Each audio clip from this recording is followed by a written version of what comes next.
Welcome back. The mass shooter in Philadelphia, Kimbrady Carricker, came out with a bizarre explanation why he went on this murderous rampage over the weekend. He said that he was trying to help gun violence in the city and that God would send more people to help. Let's bring in our guests to get their reactions. Former New York City Records Commissioner for the Giuliani and Bloomberg administrations, Brian Andersson, and Joseph Pinion joins us again.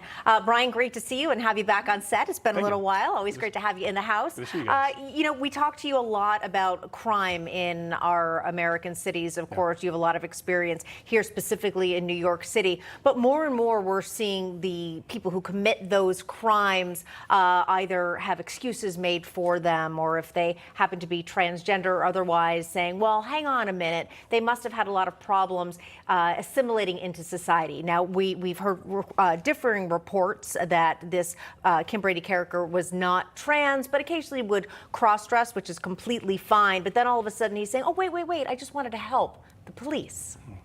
This is the tragedy, the human tragedy, the toll of human tragedy of unaddressed mental illness. This is the thing we never talk about. It's always the last issue we talk about. It's either the gun, or the guy is trans, or he had this, or he had a manifesto that we don't see.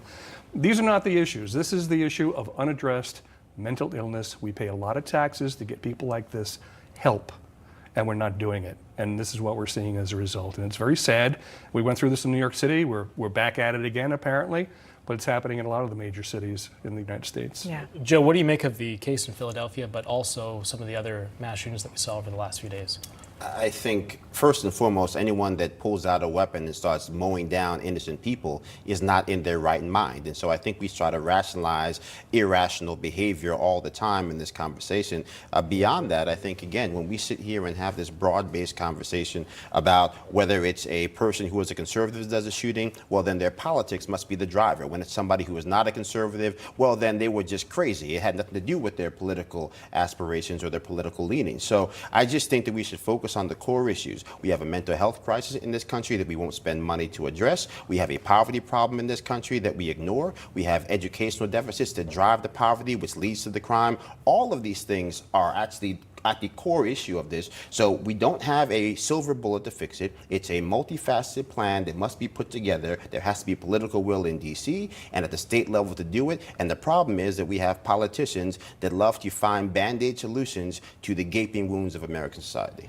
Yeah, very well said. And, Brian, I think what's especially sad is that 5 people, specifically in Philadelphia, 5 people lost their lives as a result of this deranged gunman. And instead of focusing on the victims and their families, and there are their names. And again, it's let's look at them, remember them, and give their families a chance to honor them. These are the lives, the innocent lives that were lost. And instead, the gunman is being analyzed and overanalyzed and reanalyzed and literally getting days upon days of fame, so to speak. And that's where the press is complicit. Yeah. Because people rely on what they hear and what they say.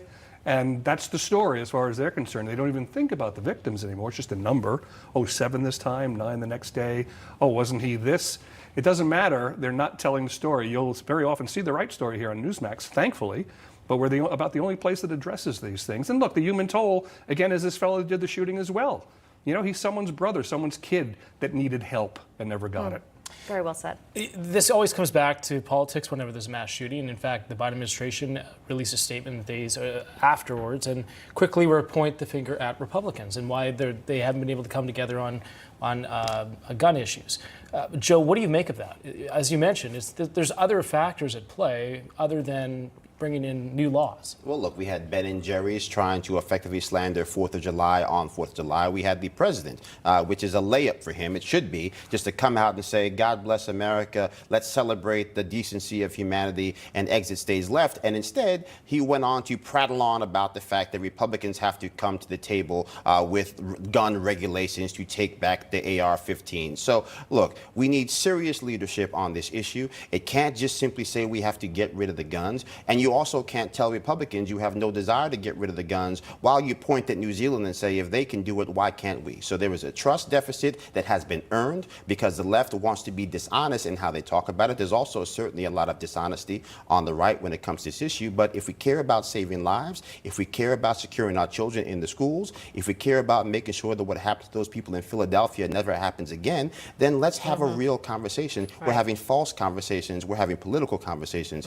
not human ones. Yeah, and interesting that the administration and the president who ran on being the great uniter and the great healer seems to be doing exactly the opposite. All right, Joe Pinion, Brian Anderson, thanks so much for being with us. Good to see you guys.